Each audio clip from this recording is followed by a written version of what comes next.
Hey beauties, morning to you.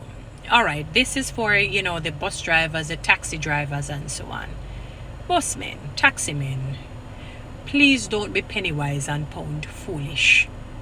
You see, about 50 of you now have been sanctioned because you are caught overcharging the people. And you know the plights of the Jamaican people. Some of you are vloggers, some of you are bloggers, and you talk about the different situation. No, I was listening to one man saying that, based on his bus, it uses diesel and it is very expensive. So they're happy for the increase. In fact, you want $200. I am not sure what the overcharge amount is. I'm not even sure what they have agreed to as a 19% increase. I don't know if it is. I know it is between $100 to $200. And that's what I know. I'm not even sure what the amount is.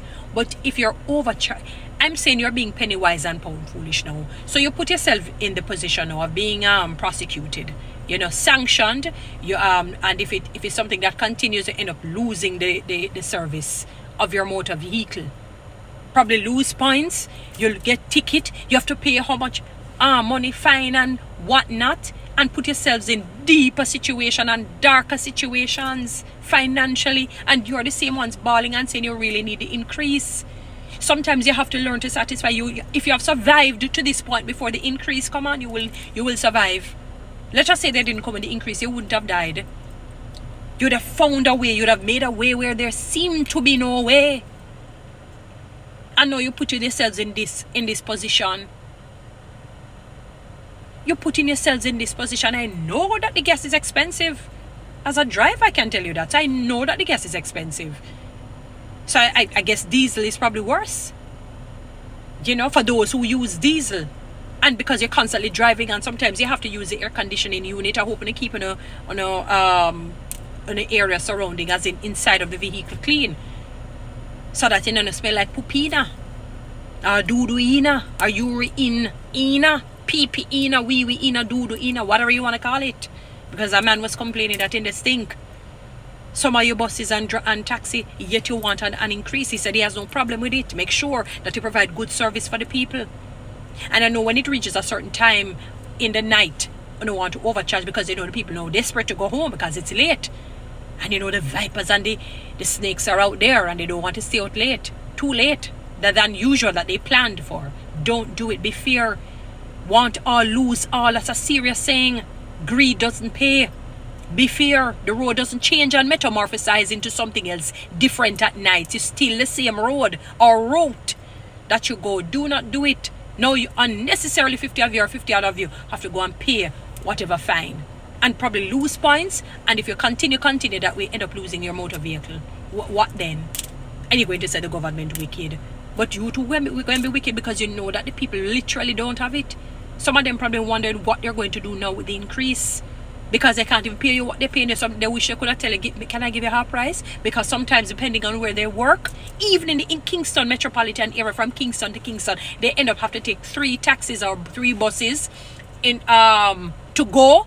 So it's 6 in all, unless somebody gives them a ride part of the way. 3, so it's 6 in all. So how much money that's a lot of money for a struggling man or woman. That's a lot of money for a struggling man or woman, and you're not over. Come on, man, taxi man. Have a little heart. Because especially how you boof up on the road. Yes, I realize that they don't have any designated place for us to stop and to let off and whatever. So that is why they stop anyway. But sometimes one can use a little common sense. In other words, you don't stop at a traffic light that is on green. That's selfish to the driver behind you. And that's unsafe.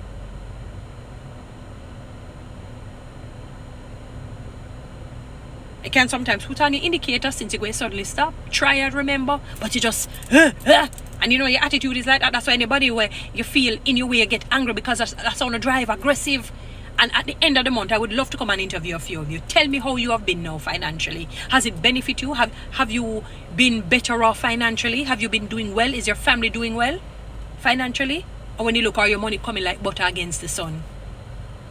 Tell me. With all that aggression on the road and tracing off people and telling them, tearing the skin off them, their bodies, and putting it back on and tearing it out back and sewing it up back. Tell me if you have benefited better in a much better way financially, you and your family. Be fair too. Some of you are the same ones cursing the government to say them thief, them wicked, them evil, them corrupt and whatnot. But you're a replica of what you're cursing them about. When you overcharge your average Jamaican who cannot manage. You have to do better than that, taximen and busmen. And then they have to come and they get squished and squeezed. I remember a colleague said to me that one day his car was done and he took one and he said, if the car carry 5, probably about 8 of them in the car, him squeeze. And you know, the people, I guess at the end of the work, your body, you know, perspires. And the smell, him says, a good thing he was going home to just shower. Smells horrible.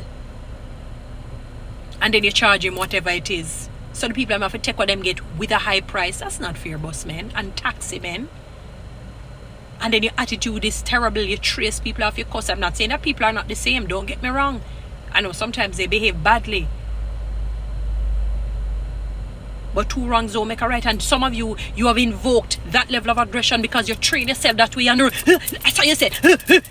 That's how you basically, that's how you drive. That's how you act right through. So you don't know what it is to be calm and pull back. So you can't think straight. You just, and then you probably smoke, drink in the early morning. That's how you start your morning, you know. If you say, wait till the day, pick up and say, all right, let me just start a little good. Drink some tea, drink some water, calm my nerves. And then by the time you touch 50, your penis can't work, you can't satisfy your wife, you can't pay your school picnic bill, you can't feed the dog the turn corn meal, and the rat don't have anything for come bite out, no bread for come bite out in your cabinet.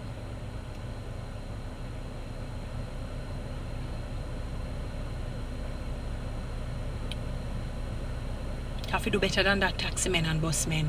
You have to treat the people them good. They're stressed too, you know.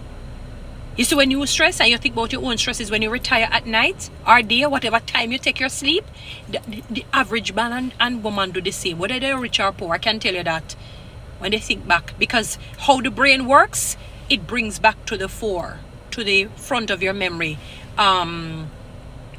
what your day was like or yesterday was like or the day before.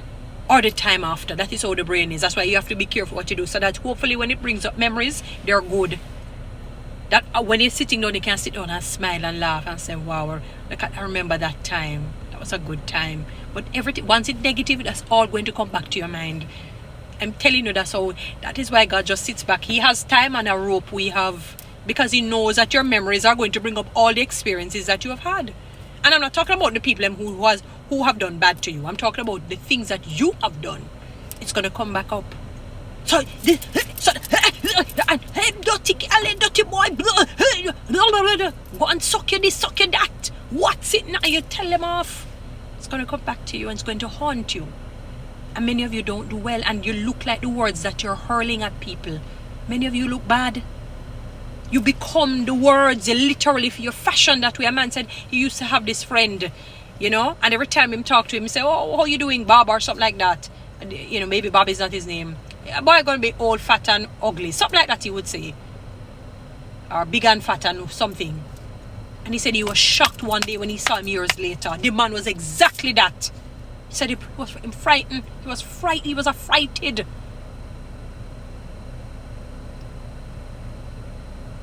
Come on, taxi man. You're a Jamaican too. You know what the Jamaican people generally are going through. If they had it, they wouldn't take you. They would have buy a car. Think about it. If they could afford it, they would have taken out a car loan or buy it cash. They would not have taken your service. Especially having to go through all of that decadence. Think about it. So just give them a little heart and compassion. If they can't afford, let us say it's 200 and they only have 150, take the 150.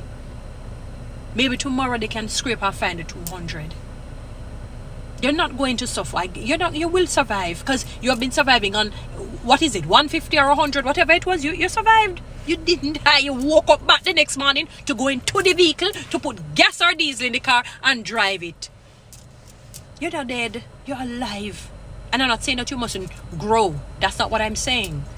But when you show compassion and mercy, it comes back to you. God will favor you because he realized that you have a little heart and mercy on the Jamaican people. And you wouldn't have to be charged unnecessarily. You're not tired to give back to the country unnecessarily in terms of that way, the way. No, sir. When it's tough, sometimes when it's tough. Guys, follow me on TikTok. Subscribe to my YouTube channel. Please share this message.